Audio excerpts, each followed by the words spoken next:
Dear students, today we will discuss about HTML, Hypertext Markup Language. So, what is an HTML document? It is similar to the text documents. However, here we have some special tags. Those are attached to the content, textual content, so that the content could be displayed in a particular way, whatever we want to display in the internet. So whatever website, web page you access, that is made in HTML document. And you might have seen that, for example, if you access virtual university web page, there are different images, there are different dimensions where the content is displayed, different type of contents are displayed, some has different fonts, etc.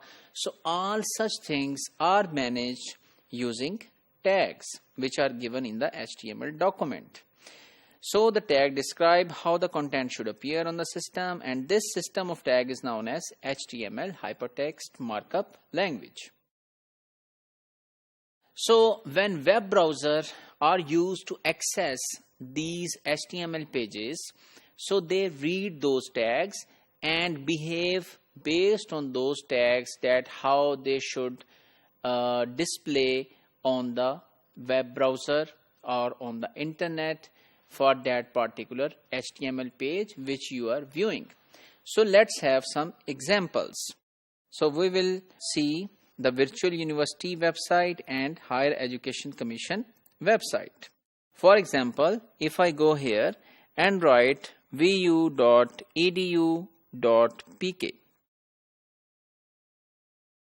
So this is the HTML page which has been shown to us after entering this address. And you have learned in your previous module that this, when we do not give any specific particular document by using slashes, so this document or this HTML page is the index or home page. So you can see that there are different images on the top. Then there are different things which are mentioned and organized in a nice fashion. And you can see the HTML which is being used on the back side by right clicking on the page, and you will see view page source. If you go on to the view page source, it says this is an HTML document, and this HTML document has some title and it has long code and tags which are basically being used to display the page you were seeing over here. Similarly, if we go on the website of Higher Education Commission, hec.gov.pk.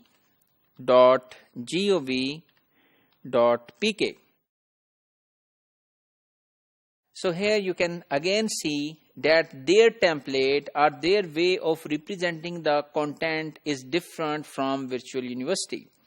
So they have images on the top, but their width of the images is slightly smaller than the images which are being displayed on the Virtual University. And then they have organized things in a different way to appeal the user and to interact with the user nicely. So you can also again see the page source by right clicking, and you can see that this is a source that is being used to display the intended page. And you will also notice that some of the things are encrypted, so those are not displayed properly. So it is being encrypted in a way that these things are not understood by some hacker. So they have, for example, encrypted the usernames and the passwords and some sensitive information. So dear students, we were discussing different examples, and we have seen the page sources of those websites like vu.edu.pk and Higher Education Commission. So those were very large web pages and those have very large HTML documents.